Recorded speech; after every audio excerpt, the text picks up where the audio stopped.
Hey, this is Yang Nguyen, and you're listening to the Emmy Wealth Builder podcast, where we celebrate incredible immigrant success stories, share proven strategies, and give you actionable steps to build your wealth, freedom, and a lasting legacy. Let's go get it. If you think you need everything figured out before you start, this episode will change your mind. So many of us, especially immigrants and solopreneurs, get stuck waiting for the perfect plan, but clarity doesn't come from thinking, it comes from doing. So I'm super excited to talk to Daniela. She's a powerhouse broker, an investor, and a speaker who turned her immigrant hustles into a nationwide real estate brand. From founding Dare to Jump to building her business solo, she's proved that confidence is something you build one bold move at a time. So Daniela, welcome. I'm so excited to have you. Tell the audience a little bit about your journey to US and how you even consider real estate as part of your journey. Yeah, well, thank you so much for having me. First of all, I really appreciate the opportunity, and I just love the intro to this conversation. Our immigrant journeys probably have a lot of similarities, and every single one of them is still so different. And there's a surprise that comes anytime I hear of someone's immigrant experience. So I will say that mine started when I was 10 years old. So I was born and partially raised in Peru, and my parents are both Peruvian as well. I have a brother who is a little over a year older than me, and all of us moved to the US when I was 10. And we moved to Charlotte, North Carolina. And that's where I live now as well. Although I did leave the Charlotte area for about 10 years and I lived around the country and then eventually I came back. So I do consider Charlotte to be my home. And I will say that in the beginning, it was tough, but I feel that I quickly became adjusted because I was so young. I often say that I was young enough to adjust quickly, but I was also old enough to always remember my initial life experience in Peru. And so there was a bit of a culture shock, but I don't believe that it lasted long, thankfully. And something that really helped was the fact that my brother and I spoke English from a young age in Peru. And so we were taught English in school, and it was pretty much an immersion type of program. So we came to the US already speaking the language. My dad had a pretty strong foundation in English as well. And so, really, the only person in our family who struggled with the language barrier was my mom. So, thankfully, between the three of us, we were able to help. And that experience alone, I believe, made my brother and I grow up quicker than we probably should have. And imagine I was 10 years old, he was closer to 12, and all the intricacies and difficulties that you start to face as a teenager and that your parents start to face as well, you being a teenager and being in school and navigating through healthcare and navigating jobs in the US and that whole immigrant experience for our parents. My brother and I were the translators for a lot of it. And so I remember going to the doctor's appointments and translating or attempting to translate. And then I remember, my parents switching jobs and doing the best that they could to provide for us as best as possible. Most of it was manual labor. And I remember having conversations with their bosses and trying to translate the adult language that I probably was just too young to fully understand why it mattered so much to my parents and the challenges that they were facing. So, anyway, all of this, I believe, made us grow up really quickly, and we had to just make do with what we had, and we figured things out along the way. It was everybody's first time doing everything, of course, obviously, that's life, but it was everybody's first time doing everything in a foreign world where there was a language barrier, and in a foreign world where there was a cultural barrier, and in a foreign world that has just not been the most welcoming to immigrants in every sense. Mhm. So, Wow. challenges that came with that.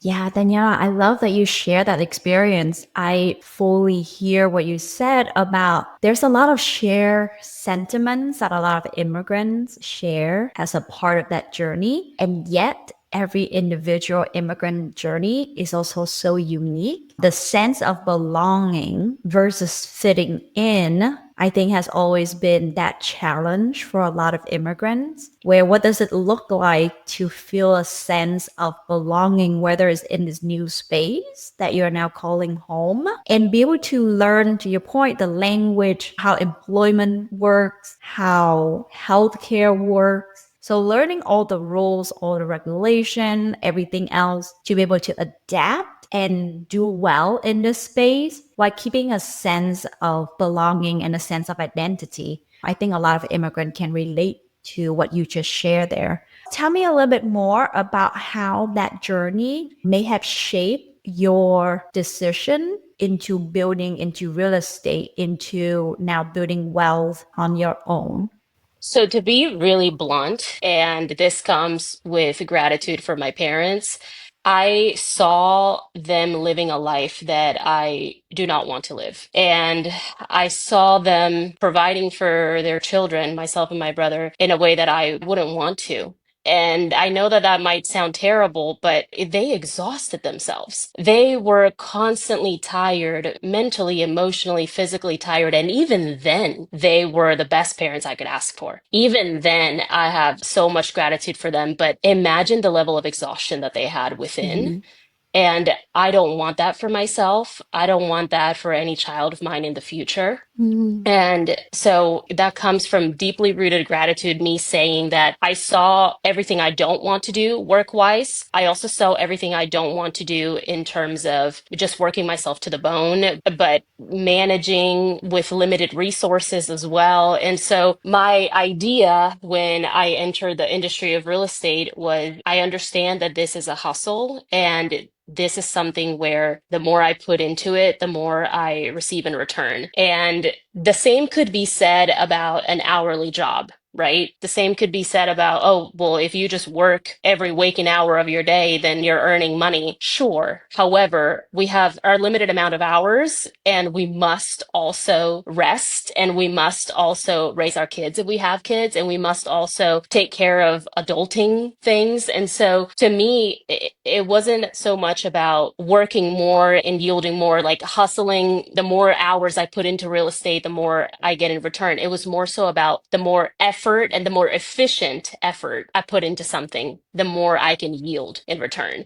And so I realized that this is the type of work where a conversation can be so defining. One phone call can match a buyer and a seller and can make a deal. You know, networking is key. And so I started to pick up on that and I started to see that it wasn't about the hours, it was about the type of effort that I could put into something, the level of experience that I could bring into it, and the strength of my relationships. And I understood that this is a relationship business, and I've always been naturally good at maintaining relationships and creating new ones.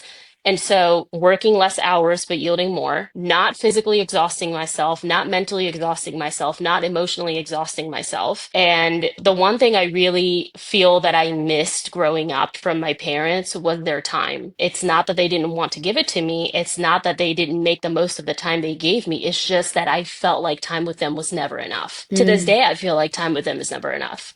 Yeah. And so I do want to be a mom with or without a partner. I want to have a child of my own. And I understand that the biggest resource I can provide this child is my time without being exhausted and my time without needing a break. And so I want to keep doing real estate in the same capacity where it's all relationship based. And it might sound like I'm exaggerating, but I kid you not. Oftentimes, one phone call is all it takes. And yes, that phone call is the result of probably weeks and months of nurturing a relationship. But those are the things that I do naturally anyway. That's just my type of personality. And so that doesn't feel like work to me. I love that. Daniela, you brought up so many good points that I definitely wanted the audience to pay attention to. The first one was I really applaud your sense of self. Because for a lot of us, right, we may see our parents, we may see the environment around us, and there sometimes is a sense of guilt of not working as hard as our parents work. And it takes a lot of, I want to say, self-awareness and self-love in order to recognize that life is not a contest to see who can suffer the most. As immigrants, we know how to work hard so well that sometimes I think we place that as a prerequisite to our success. And that is something that really, like us being in our own way, right? To your point, sometimes it can take just a phone call. And that's all you need when you have built your skills to this point about relationship nurturing, that really one phone call is worth it to spend your time on to build wealth from that. But a lot of us sometimes have to allow ourselves to be okay with that we have built our skills so much that we can get paid for one phone call and be okay and be appreciative of that. So I really love that you share that. The other thing that I really want the audience to pay attention to is about really honing in on what you're good at. So Daniela is naturally good at building relationship, of nurturing them. That is her special skills. And so she really leaned in on that as she grew her business as a broker, as an investor. And so if you're listening, I really want you to pay attention to what are those things that you're just like, oh, I can get paid for doing this? Because sometimes for us, when we're so good at something, we just assume that everyone else is also just good at that and it's nothing special. So really pay attention. What does it look like that you're so good at that you can lose time doing, that you have so much fun doing? And those are the skills that you want to lean in on and build wealth using those skills. And don't do anything else that does not use those skills specifically. So I really love those things that you share. Danielle, I definitely also want to help the audience understand a little bit. Like at this point, you realize that you don't want to repeat what your parents did. Be really appreciative of that, but understand that you really want to be in charge of your time with your future family and your parents. How did that kind of lead you to the real estate, and what got you started in that world? So when you do something you like, it becomes a sustainable practice. And so I want a sustainable lifestyle. And that's not in the sense of being green certified per se. It's more so in the sense of something that can sustain itself. Every effort has to feel like it's fueling me. And I don't do anything that I don't enjoy. And so the way that I arrived at real estate was a process of elimination. Really, different jobs that I had prior to real estate and different industries just didn't work out. I realized, okay, this doesn't work for me. That doesn't work for me. This lifestyle doesn't work for me. And I started to talk to people, the people around me, about the things that I really enjoy doing and the things that I just wish I could get paid for. Mm, So I sometimes make fun of myself. Like I love dilly-dallying. And what I mean by that is I just like to be out and about and exploring new places and people and conversations. And sometimes that could be a store that I just haven't been to. Sometimes that can be a new restaurant. I don't necessarily need to be traveling the world every day to feel fulfilled. I do enjoy traveling, but to me, it's more so just having a different experience. And that could be going to the same location, but with a different person. And so mhm. things like that, I used to joke about these things. Like, I wish I could just get paid to like exist and to live my life. And over time, I started to hear about real estate and how it's very relationship based. And, you get to see new places, like you get to see new homes, you get to see new neighborhoods, and you drive around town and you're out and about and you're not in an office, you're not in front of a screen most of the time. Of course, yes, there is paperwork to do or digital work to be done, but that comes with everything and it's not most of what you do. And so I started to compare that to the things that I am already doing in my life that, again, at the time I wanted to get paid for.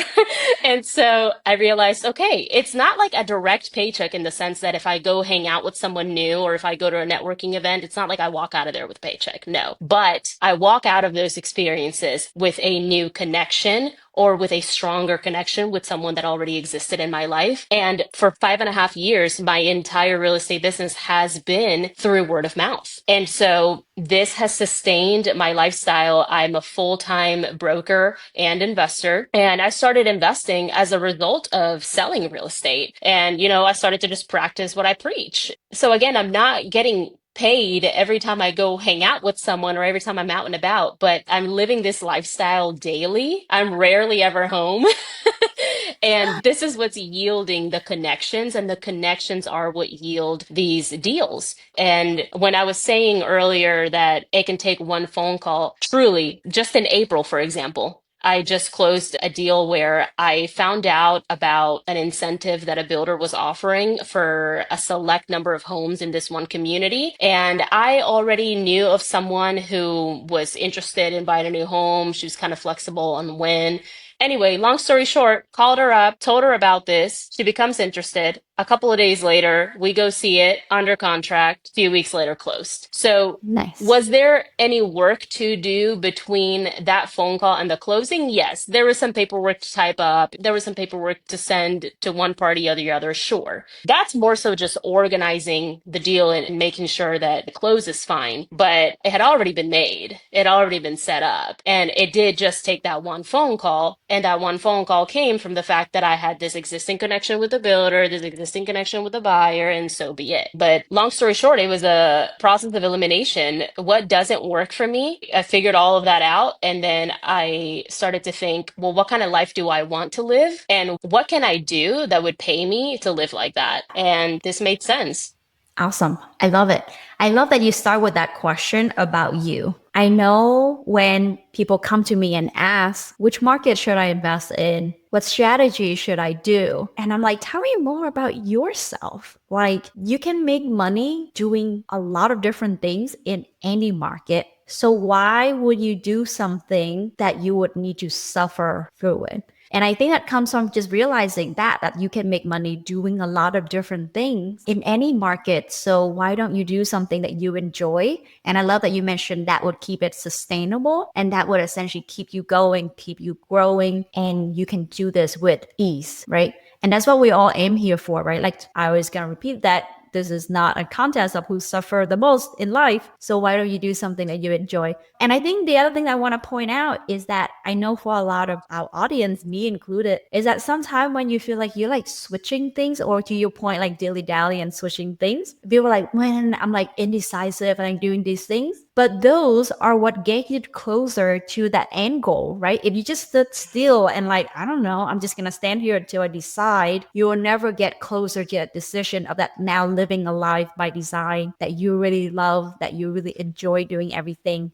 Tell us a little bit about that decision process or what you do when, let's say, something comes up. Because for us, there's always these new strategy that coming on the market. There's always these things that you can do. And I know you're a multifaceted businesswoman. So tell us more about that decision process of what you choose to spend your time on, what you say yes to, and what becomes a maybe not right now.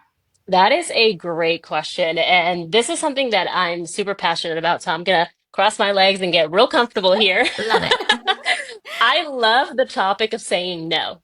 Mm. Absolutely love it. That is one of my favorite words is no. And no comes with so much power. No comes with self-awareness. No comes with boundaries. And no also comes with a new opportunity. When you say no to Mm. something, you open up space for something else. And when you say no to something, it's not for no reason unless you're just the rebel without a cause, which at some point in my life I was. But I think that usually as full-blown adults who, have self-awareness, I think when we say no to something, it's because it's not in alignment with our purpose. I was just chatting about this earlier with a friend actually today. So perfect timing. The universe Love works it. in crazy ways.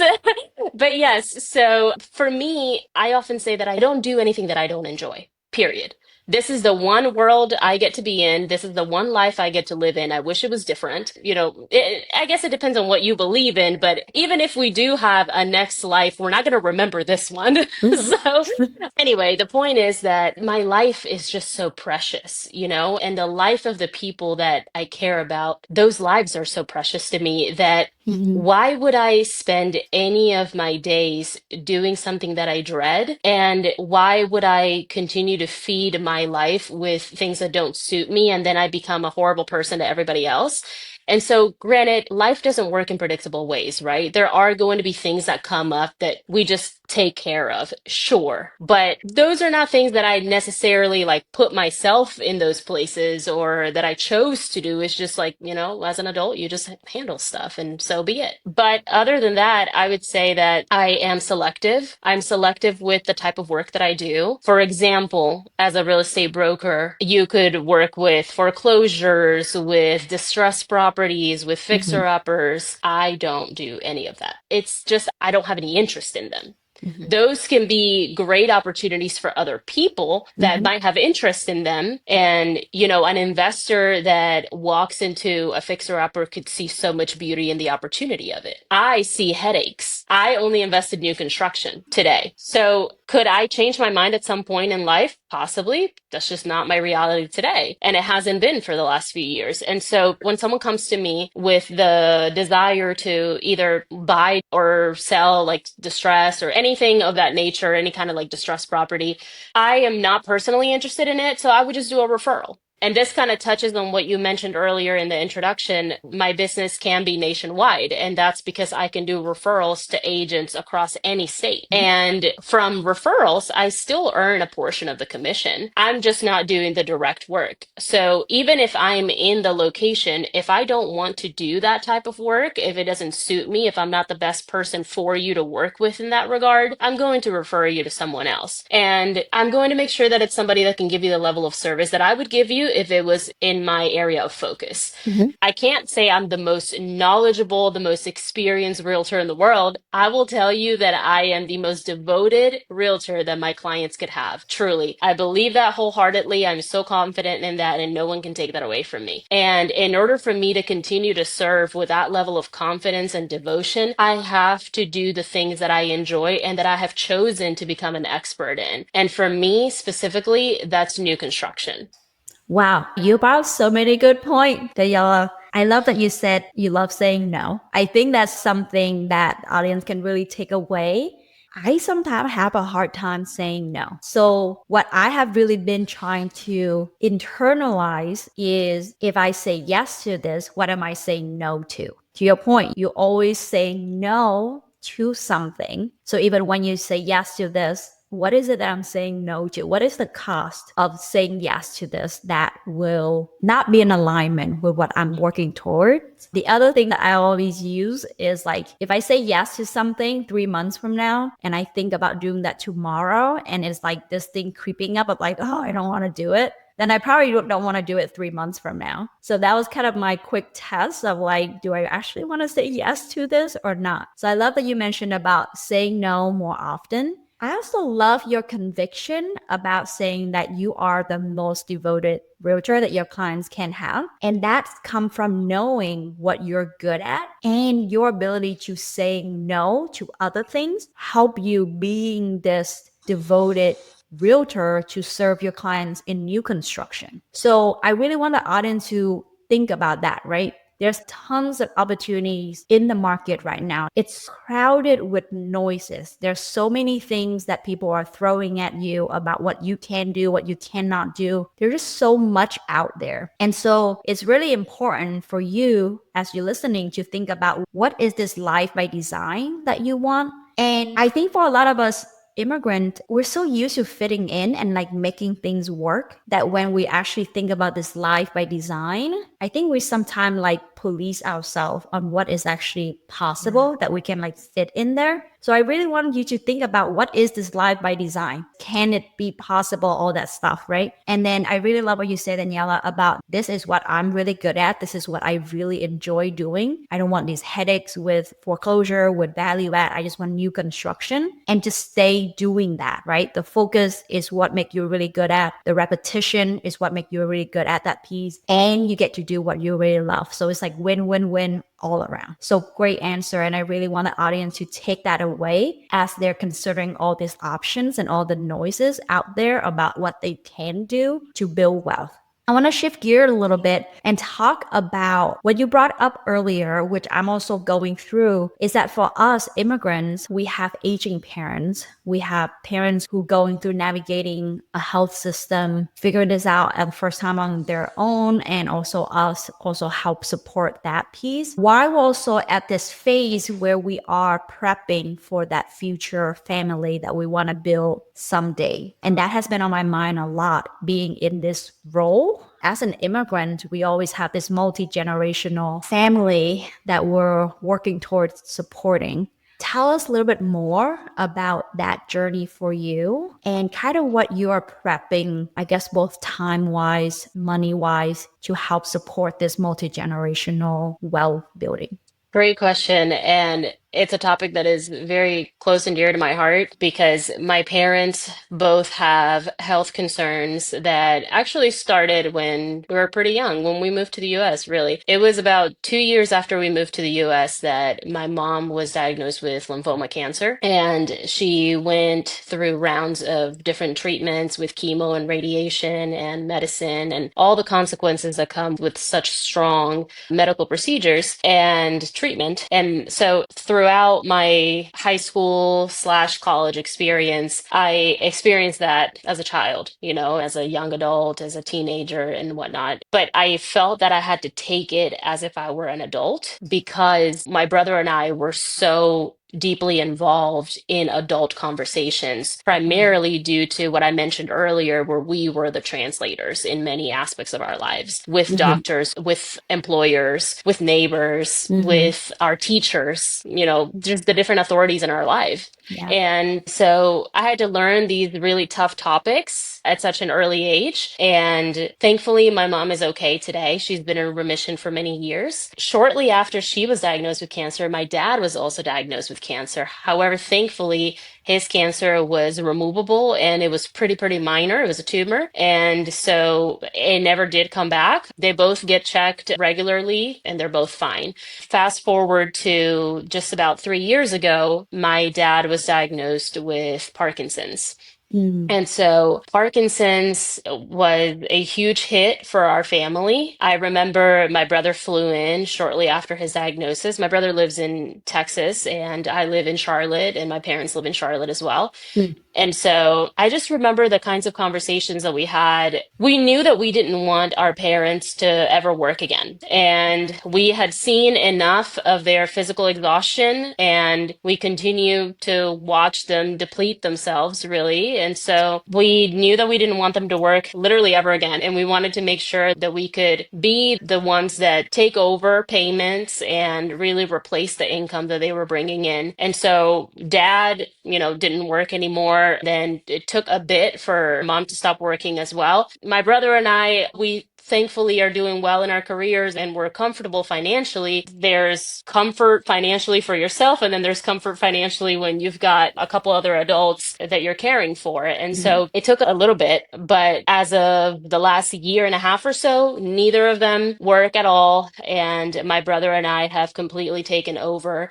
So he takes over some payments, I take over others, and we make it work. And thankfully, I have, just as well as I have the best parents literally ever, I have the best brother ever too, Aw. because it's never been a situation where it's tit for tat, It's not like, well, I did this, so now it's your turn to do this, or we're not keeping score of who Yeah. contributed more. Mm-hmm. And we come together and we all make do as needed. So that's been a big part of our lives and helping our parents from a financial standpoint and also with their health. Mm-hmm. And once I started to invest in real estate assets and Mm-hmm. invest in my retirement accounts and all of that, I obtained life insurance. I did Mm-hmm. my estate planning with my trust, my power of attorneys, all kinds of stuff to make sure that in the event that I were no longer here for whatever reason, all my items are in order and I can continue to contribute to making sure that neither of my parents have to work ever again. Wow, I love that so much. Congrats. I really love what you Thank you. share about supporting your parents. I love that it is a family affair between you and your brother. it's just amazing, like what the wealth building really allow us to do. Because I definitely could not have done these things while I was at a W-2. And I'm sure time is probably one of those biggest things too. It's not just the money, but it's also like taking them to doctor visit, translating for them. A lot of those things where the inflexibility of a W-2 may not allow. And one thing that became very apparent for me as you were sharing is that the health piece may come unexpected. This is why I think just supporting people to build wealth, to build passive income is like such a big passion of mine, because you never know when you're going to hear this conversations where you're like, your family life change. And had you not had the freedom and the flexibility to actually step in and support your parents, that would have been really unfortunate, right? I feel like when you feel like you need the passive income and when you need that flexibility, thinking about building that is too late. So I think this Yeah. is why it's so important to that.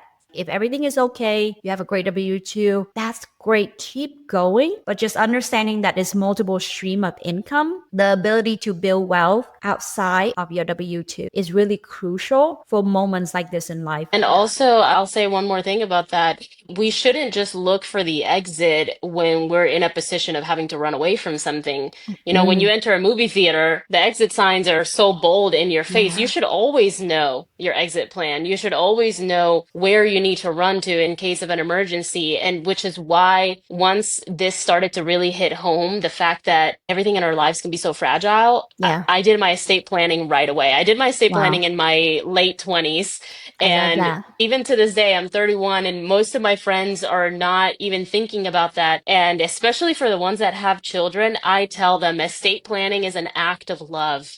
I'll say that Really? again. Estate planning, if you're listening, estate planning is an act of love. It can't Yes. be anything other than. I love Because that. by doing your estate planning, you're ensuring that your loved ones, especially if you have dependents of any kind, whether they be your Mhm. aging parents or your children, you're making sure that they don't have to think about anything other than just mourning you if you happen to not be around anymore. I love that. That is so crucial. And understanding if you have an estate plan already, it is a living document. So as things come up in your life, as your wealth change, as your family life condition change, make sure to update that so that you will have most up-to-date estate planning. I want to switch with just a little bit because I really want to talk about your speaking journey. I always love that there could be more immigrant speakers, more representation in these stage. Tell us more about maybe what prompted that interest and kind of what you've been doing to prep for this path. Yeah. So I actually am super excited to share about this because this all came from me just wanting to mimic what someone else had done and then running with it in my own way, actually. So Hmm. let's backtrack. I went to an event back in 2022 and it was hosted by the Women in Business group of my local Chamber of Commerce. And this event had a speaker, and she was the owner of a marketing agency, and she spoke on a topic about how to connect deeper with your clients. And there was a whole activity that went along with it. She spoke on this topic and she had us do an activity, and that's what stuck with me. And because it was so well planned and so well described, I immediately trusted her as a marketing guru. And even if it was a different industry, I would have still trusted her in whatever she does just because she delivered something with so much confidence and so well done. And so after that, I realized I want to be seen as someone trustworthy in doing whatever it is that I do, just the same as I see her. And so I went to the Women in Business group of this chamber and I said, how do I do that? And he said, well, you know, we could sponsor the event. You could put together some sort of workshop, like you have to have a topic. And I started to think, what is something that I could share with others that could be workshop worthy? And Mm. I dug into my notes and I pulled out a topic and really a method that I had been introduced to help mitigate my own self-sabotage, really in a romantic relationship, but also this Mm. same method is something that I applied to my business. Mm-hmm. So I pull all these notes about it and I realized this is it. This is the topic. And the method can be the workshop piece where people are doing an engaging activity. So I pieced it all together. I met again with the Chamber of Commerce and I told them the idea. And they said, okay, great. Like, we'll put it together. You just have to pay for X, Y, and Z for like the catering and for someone to organize that. Okay, cool. So I remember it was about like $250 that I paid for this. Awesome. So basically, I paid for a seat at the table, if you know that phrase. And Mm-hmm. then, so it happened and had a great turnout. And then after that, through that same networking group, I met someone who was the manager at a center for entrepreneurship. And then I told her about this workshop that I had put together. And she said, why don't you come do it at my center? And so I did it. And this was now in another state. So I go and do it and had a great turnout as well. At that point, I titled it Dare to Jump: How to Mitigate Self-Sabotage in Business. And now my LLC's name is Dare to Jump. And Nice. so I hosted it there, and there was no fee for that. So I'm thinking, okay, the first time I had to pay to do it. The second time Mm-hmm. I didn't pay to do it, and I got even more exposure. But this second time I had it recorded by one of my friends who I went to college with. She recorded the whole thing and then made a reel, posted the reel on my Instagram. And then someone else that I also went to college with, who has a company where she puts together women focused events, picked it up and said, hey, we are doing an entrepreneurial summit and I want you to be one of the speakers and I want you to bring your workshop. Now, this third time, I got paid to do it. So Woo! the first time I paid someone, the second time, no I love payment it. to anyone, and the third time I got paid to do it. And I didn't even ask how much I was going to be paid. She just said, we're going to pay you for this. And I just wanted to do it. I wasn't even worried about the paycheck. And then I get a paycheck in the mail, like, I don't know, the mail or Zelle or whatever, however I got the pay. I Mm-hmm. got it weeks later, and I'm like, oh my gosh, you can get paid this much to speak for like 40 minutes. So Mm-hmm. that's when I realized that I could get paid for something else that I like to do, which brings me back to something I said earlier. I want to just do the things that I Yeah. enjoy in life and make an income doing them. And Yeah. I like to talk. I mean, perfect example. I'm a chatterbox. And so, I've always been a storyteller. I enjoy doing so. And I realized how much you can get paid to speak for less than an hour. And I realized this is more profitable than an hour in real estate sometimes. And so, and so I started to do more and more and more and had more partnerships. And I've been on a couple of other podcasts before yours. And so I enjoy doing this. And some of it is just for exposure, some of it is just for the experience, some of it is for pay. And the most recent speaking engagement that I landed was with a company that I have used for many years, Credit Karma. I've had their app on my phone Oh, for many, wow. many years. And so Mm-hmm. I just did an engagement with them, and that was my most recent and also my biggest. I just realized that I can buy back my time by Mm. doing the things that I love and yielding more. So I'll leave it at that. Oh my God, I love that you share that. To your point, I think it's really centralized, like practice what you preach, right? It's like, what is it that you love to do? How can you get paid doing exactly what you love to do? So I think that's just amazing way. And I'm so excited to see you more on growing on your speaking journey. With that, I want to switch to your mystery question that got left behind by our previous guest. And your mystery question is, what was a hidden green light for you? What was kind of your blessing in disguise? It was the ending of my romantic relationship that I briefly mentioned earlier. I used the method of mitigating my self-sabotage as I was leaving this romantic relationship. And when I left this romantic relationship, I quote unquote moved back home, but Mm. it was really a new house that my parents lived in that I never lived in before.